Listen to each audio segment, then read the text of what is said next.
Saludos, les habla Cipriano Heredia, diputado del Consejo Legislativo del Estado Miranda por la Unidad, abogado, profesor de la UCB y dirigente de Voluntad Popular.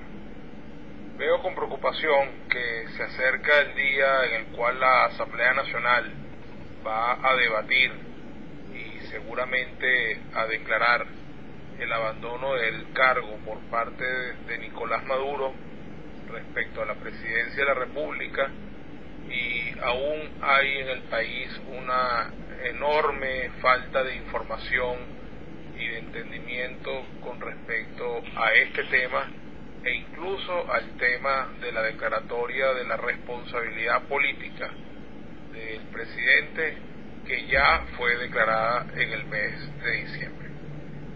Quiero aportar algunas ideas y algunas informaciones para conocimiento del público en general y que haya un mayor entendimiento sobre lo que está a punto de acontecer.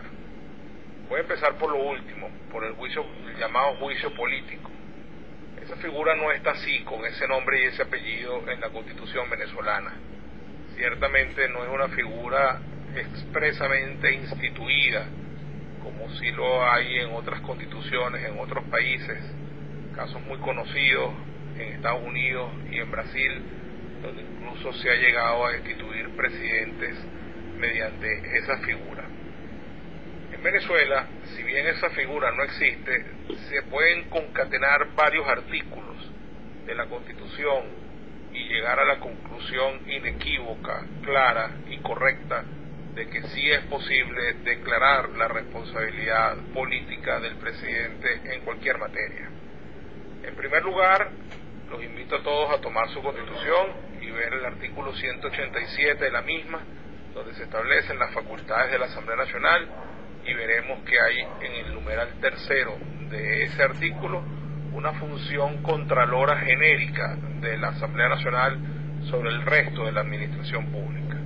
Eso ya de por sí le da a la Asamblea un poder general para poder controlar el resto de los actos y de las funciones y omisiones y actividades de la administración pública en general.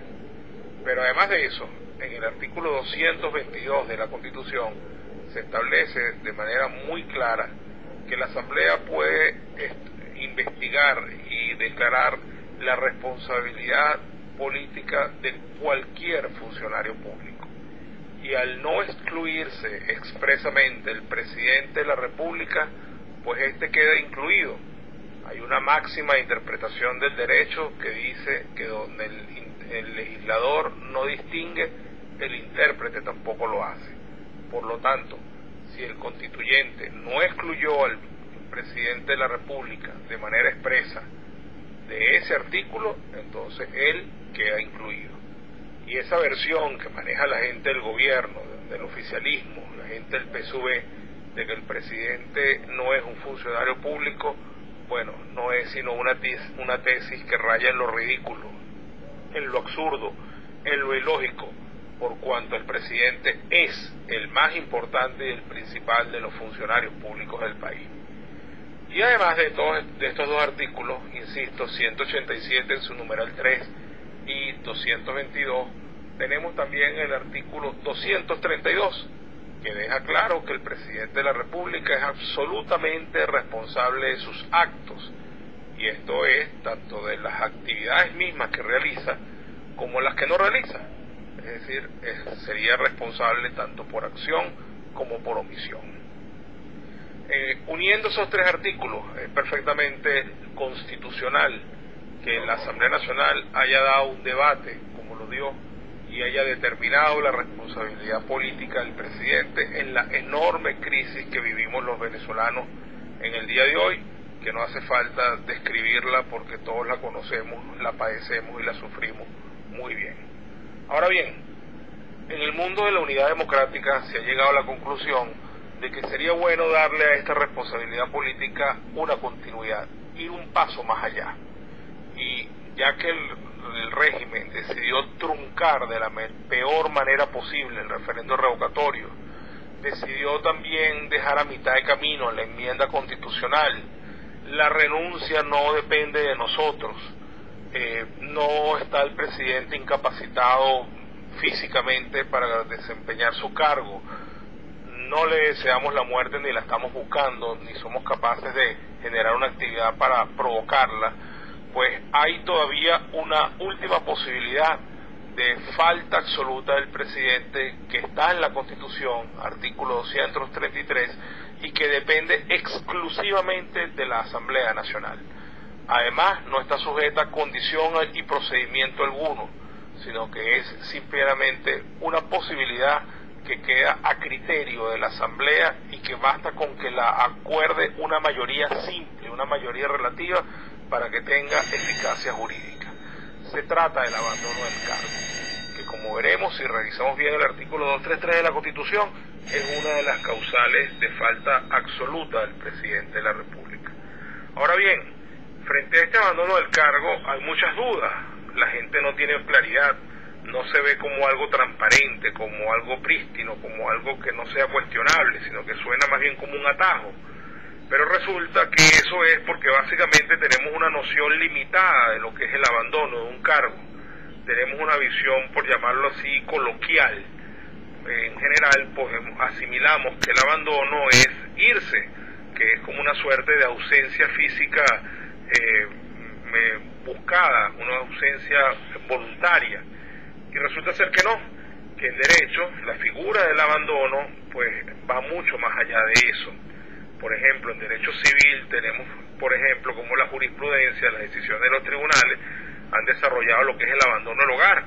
Y resulta ser que no abandona el hogar nada más quien se va de él, sino quien no cumple con sus obligaciones como cónyuge o como padre, con las responsabilidades que en sí el hogar amerita. Y ya allí hay un abandono del hogar, aunque uno viva bajo el mismo techo con su cónyuge y su familia. Así hay otros ejemplos en el derecho laboral, el abandono del trabajo. No hace falta que el trabajador esté ausente, basta con que no cumpla sus funciones, con que no cumpla aquello para lo cual fue contratado, para que se considere que hay un abandono del trabajo. En el Estatuto de la Función Pública y en el derecho administrativo, basta con que tengamos un caso de negligencia manifiesta, de incumplimiento de funciones, de no cumplimiento de los deberes, para entenderse que un funcionario ha abandonado su cargo.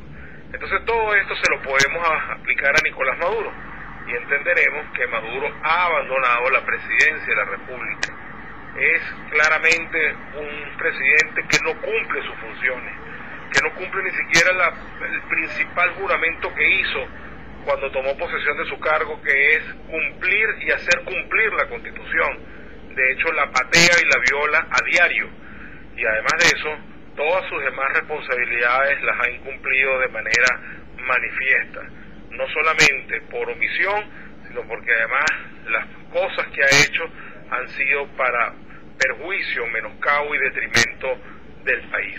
Tenemos por cuarto año consecutivo la inflación más alta del mundo, tenemos el proceso de escasez de bienes y servicios más grave de nuestra historia, tenemos a Caracas como la ciudad más violenta del planeta, tenemos una de las tasas de homicidios por cada 100.000 habitantes más brutales de toda la Tierra, y entonces tenemos una situación muy compleja de crisis humanitaria, donde los niños se mueren de hambre, donde la gente se muere por falta de medicamentos, donde tenemos una crisis humanitaria tal cual, y todo eso es sin duda alguna porque Maduro, desde esta óptica jurídica, abandonó el cargo de presidente de la República y solamente se dedica a hacer actos para desconocer una Asamblea Nacional legítima, para acorralar a una oposición que hace lo que hace dentro del campo democrático y para destruir el aparato productivo nacional, ya que está en medio del ejercicio de una práctica y un modelo económico absolutamente fracasado de inspiración socialista y marxistoide. Por todas esas razones, el día lunes la Asamblea Nacional sesionará y con casi toda seguridad llegará a la conclusión, después de haber declarado la responsabilidad política de Nicolás Maduro en el mes de diciembre por la crisis que existe, que Maduro ha abandonado el cargo. Una vez tomada esa decisión, quiero decirles a todos que ya que esto se va a dar antes del 10 de enero de este año 2017, ya que el lunes es 9, formalmente habrá una falta absoluta de Nicolás Maduro como presidente de la República, y la única consecuencia constitucional que esta decisión debe traer es que haya elecciones para escoger un nuevo presidente en los próximos 30 días, que es lo que indica la Constitución. Todo lo demás estará fuera de la Constitución. Lo que acabo de decirles es lo que aplica de acuerdo al cumplimiento de nuestra Carta Magna. Así que en lo personal celebro que la unidad esté de acuerdo en esto, celebro que se haya tomado esta ruta, y debo decirles a todos que es la única posibilidad que nos queda en nuestras manos y que depende de nosotros, que queda en nuestras manos para generar una falta absoluta del presidente de la República dentro de los primeros 4 años, que acarree una nueva elección presidencial. Ya después del 10 de enero, sea cual sea la falta absoluta, de la forma que se presente, sea renuncia, sea que se haga el referendo al final, pase lo que pase, siempre será el vicepresidente quien termine el periodo constitucional. Así que esa sesión del lunes 9 es fundamental y es vital para la República y para la democracia. Espero con estas ideas haber ayudado a aclarar un poco de dónde sale esto de la responsabilidad política, de dónde sale esto del abandono del cargo y la enorme importancia que esto tiene. Buenas tardes y siéntanse libres de difundir este audio si les parece que tiene alguna utilidad. Muchas gracias. Cipriano Heredia.